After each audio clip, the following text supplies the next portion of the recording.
Why does no one use Linux? Well, that's not entirely true. According to recent data, Linux desktop usage just hit an all-time high of 4.4%. That's millions of users, and it's growing faster than ever. But the real question isn't why no one uses it. It is why after 30 years, Linux still makes up such a small fraction of the desktop market. So today we're going to dive into 9 real interconnected reasons forming a vicious cycle holding Linux back. From the anti-cheat wall blocking millions of users, to the pre-install barrier making Linux invisible to new buyers, and how its greatest strength, freedom, ironically became its biggest weakness. The pre-install barrier.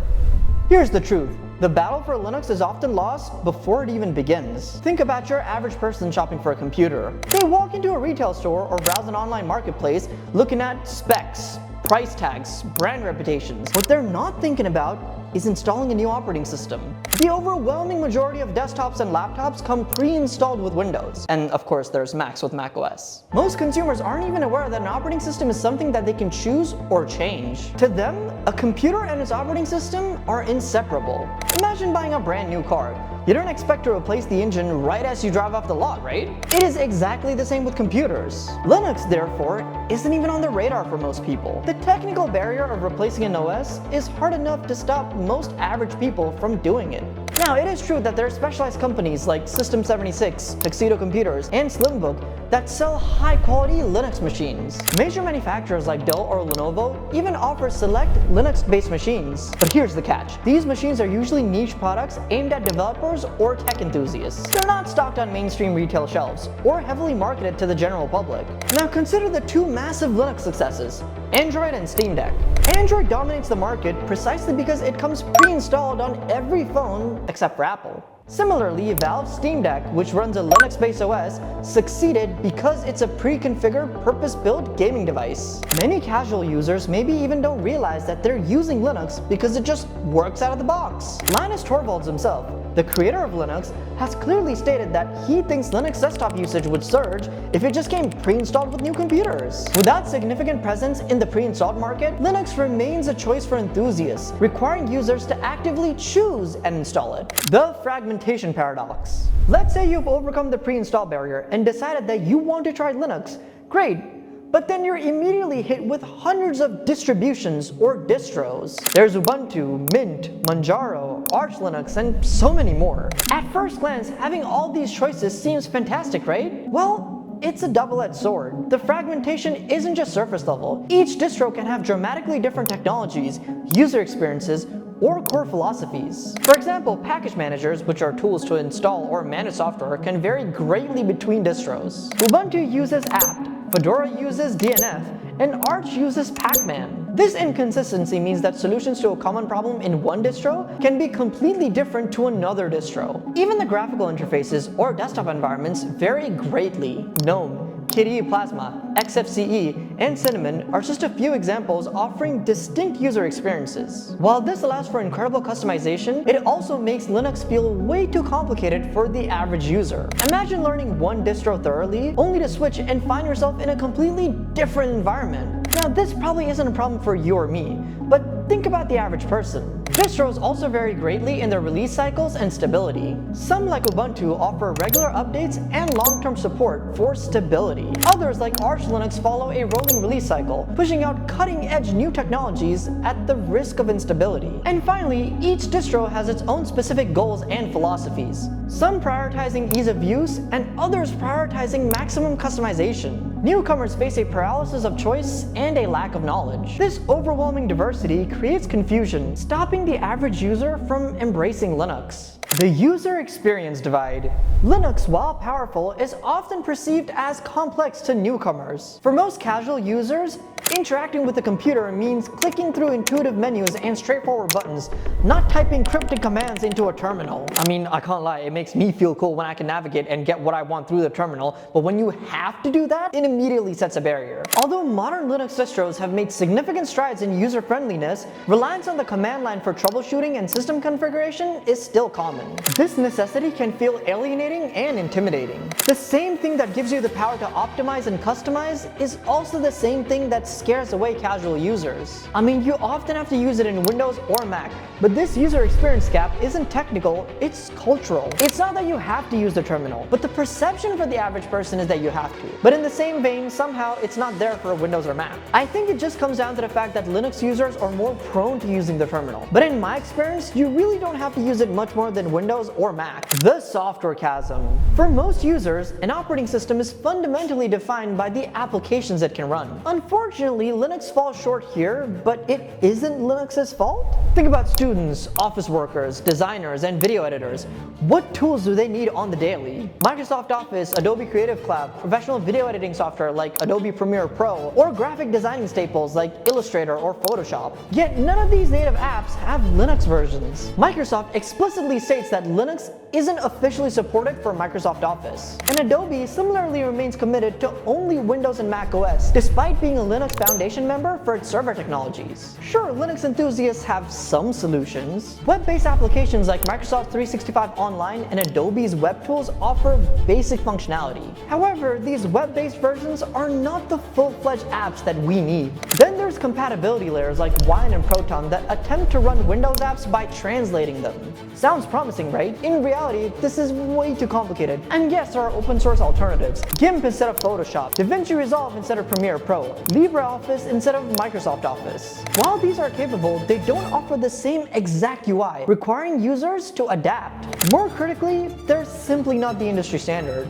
Imagine you're a professional designer collaborating with clients who use Adobe Illustrator. Handing them an Inkscape file is simply not going to cut it. It might work, but it might not. Is the average user really going to risk it? The problem isn't just theoretical. Real-world collaboration with industry standards is a non-negotiable. Professionals, students, and creative teams can't gamble their workflows with different software. It's not really Linux's fault, it's the world's fault for A, not providing Linux the applications, or B, not using the applications already on Linux. The Gaming Gauntlet.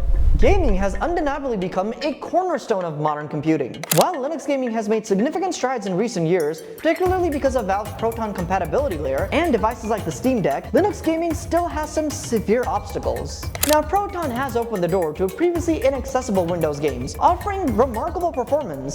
Single-player games like Cyberpunk 2077, Elden Ring, and Red Dead Redemption 2 run flawlessly on Linux, sometimes even surpassing their Windows counterparts. However, there's a glaring issue: multiplayer games, specifically titles requiring anti-cheat software. Popular multiplayer games like Fortnite, Apex Legends, Valorant, PUBG, Call of Duty have massive global player bases that rely heavily on competitive integrity. Such software needs deep, invasive access to the operating system, which fundamentally clashes with Linux's design principles and compatibility tools like Wine or Proton. Here's the core problem. Developers of anti-cheat software have historically viewed Linux as problematic, probably because of its open source nature. I think they fear that the openness of Linux might enable cheaters to reverse engineer the anti-cheat solutions. Although some providers like Easy Anti-Cheat have created less intrusive methods that are compatible with Linux, enabling support remains a decision up to the individual game developers. With Linux's relatively small market share, most developers ultimately choose not to enable Linux compatibility. This creates a frustrating divide. While single-player gaming enthusiasts might look at Linux as a gaming paradise, multiplayer gaming enthusiasts, who are, I'd say, more influential, or as companies would say, more profitable, are often locked out. Now, this isn't a problem for me, or you if you're a Linux gamer, but for most people, this isn't just disappointing, it's a deal breaker.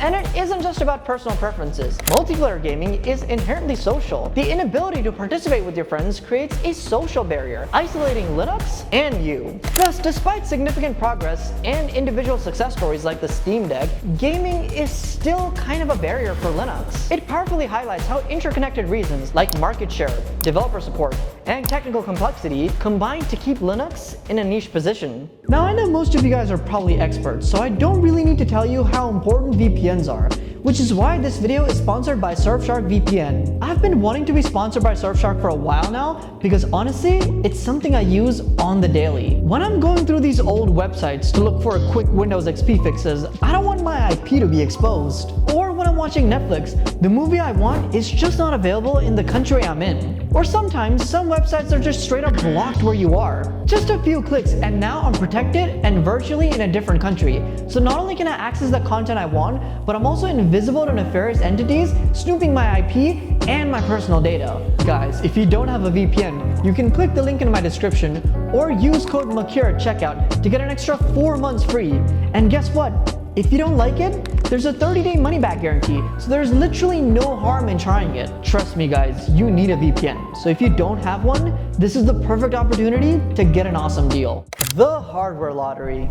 Picture this, you've overcome the software barrier and are eager to jump into Linux. But the moment you install it, your Wi-Fi stops working, your graphics card driver crashes, or your laptop refuses to wake up from sleep mode. Actually, Windows used to be like this. Reinstalling Windows meant half your things stopped working, but by now, almost all hardware manufacturers provide optimized drivers. Linux is in a position Windows was 20 years ago. It's almost impossible for Linux to optimize for every single configuration. Take graphics drivers for an example. NVIDIA, a dominant player, historically maintains a complicated relationship with Linux. While they do provide proprietary Linux drivers, they often lag behind Windows in stability and performance. Kernel updates on Linux can inadvertently break these drivers too, leading users to a frustrating cycle of troubleshooting. In fact, you guys warned me to stay away from NVIDIA for Linux, which is why I chose AMD for my build.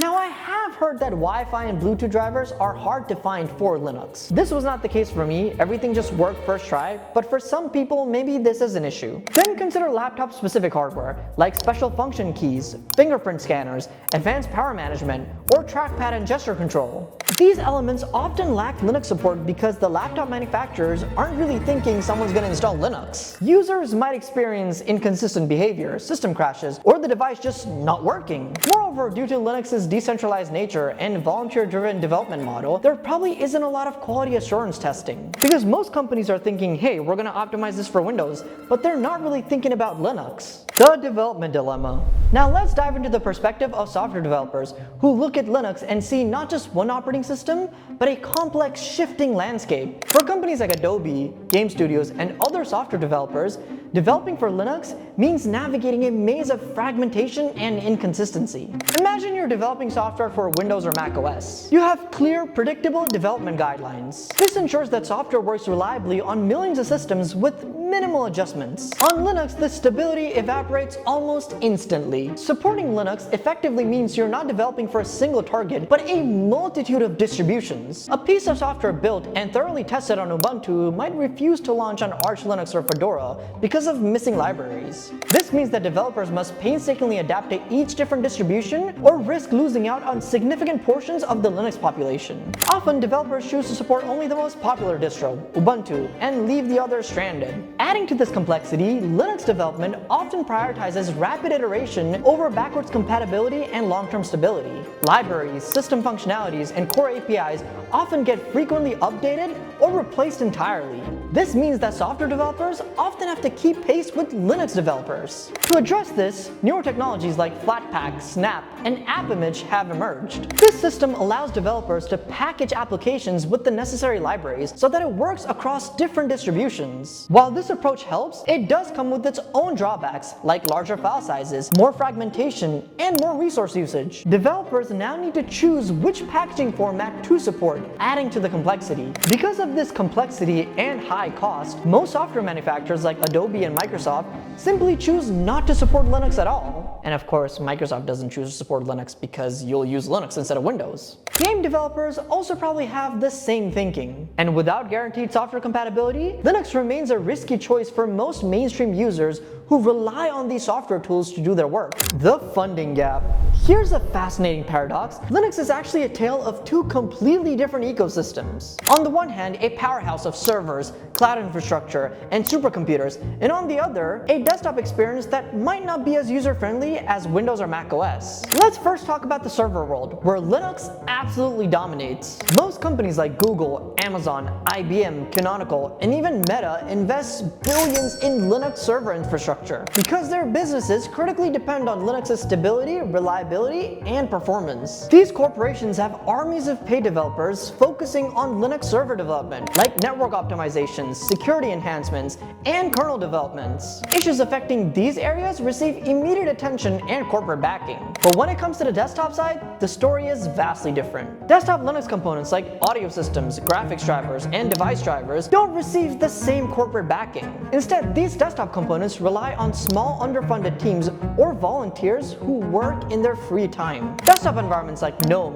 KDE Plasma, or XFCE rely significantly on volunteer contributors. Although I'd like to point out that these desktop environments look hella good, sometimes even better than Windows or Mac, even though they're not backed by trillion-dollar corporations. However, I can see how these environments, and especially the choice of picking the right environment, can be too complicated for the average user. This chronic underfunding creates a vicious cycle. Because Linux desktop development lacks the resources to deliver a streamlined user experience, mainstream adoption remains low. Low mainstream adoption in turn means fewer incentives for companies to invest in Linux, perpetuating the cycle indefinitely. When there's low market share, software companies see little incentive to invest in Linux. Without robust corporate funding, there isn't a unified effort to market Linux effectively, nor is there a cohesive strategy to grow its user base. Instead, Linux remains trapped in the enthusiast niche, where volunteers achieve impressive technical feats but lack the capability to spread the word effectively like Windows or Mac. By the way guys, if you really want to dive much deeper into this stuff and discuss, you can join my membership program, where we do members-only videos, shorts, and a private Discord server. It probably isn't too crowded there, so we can talk shop in depth. Just click the join button to find out more. The perception problem. Even if Linux magically solved all their technical, software, and funding issues overnight, there's still one major barrier left: perception. Simply put, Linux struggles with an identity crisis, which is one of the major reasons why it can't achieve mainstream adoption. A critical aspect is misaligned values. Linux champions core principles like privacy, open source transparency, and unlimited customization. Yet these ideals don't resonate very strongly with the average user. The mainstream market has consistently shown willingness or even eagerness to sacrifice privacy for convenience. Services like Facebook, Google, TikTok thrive despite openly collecting data because the experiences that they provide appeal to billions of users. Linux's emphasis on privacy and control, while commendable, just doesn't appeal to the day-to-day average user. Moreover, Linux suffers significantly from a lack of cohesive marketing. There is no centralized entity, no Linux Inc., which is responsible for promoting Linux as a user-friendly operating system. Instead, Linux is marketed, or not marketed, by thousands of different voices, me being one of them, each presenting a slightly different message, often in technical jargon which is intimidating to a non-expert. Without a clear, consistent marketing strategy, Linux remains misunderstood and overlooked in the wider consumer market. The average user sees Linux as unstable, complicated, and geared towards tech-savvy enthusiasts. Developers and companies see this limited appeal and invest accordingly, further limiting Linux's marketability. Even if all these barriers were magically resolved, overcoming decades of misperception and misunderstanding will take such a targeted effort in rebranding and remarketing. But without a single corporate entity at the helm, how will this be done? These 9 interconnected barriers we've explored: the pre-install barrier, the fragmentation paradox, user experience divide, software chasm, gaming gauntlet, hardware lottery, development dilemma, funding gap, and perception problem, aren't isolated issues. Instead, they form a powerful, self-reinforcing cycle that's holding Linux back. Think of it this way: because Linux rarely comes pre-installed on computers, its market share remains low. Low market share reduces incentives for software developers and hardware manufacturers, resulting in fewer compatible professional tools. These limitations discourage Linux's mainstream adoption, keeping market share small, repeating the cycle. However, there's genuine hope. The Steam Deck provides a pre-installed, user-friendly system that can thrive in mainstream market. Additionally, controversial moves from Microsoft like intrusive ads and weird AI features are causing more people to seek out alternatives, potentially giving Linux a chance? But here's where you come in. What do you think is the single biggest barrier holding Linux back today? Is it the lack of essential software, gaming restrictions, or something else entirely? Let me know in the comments.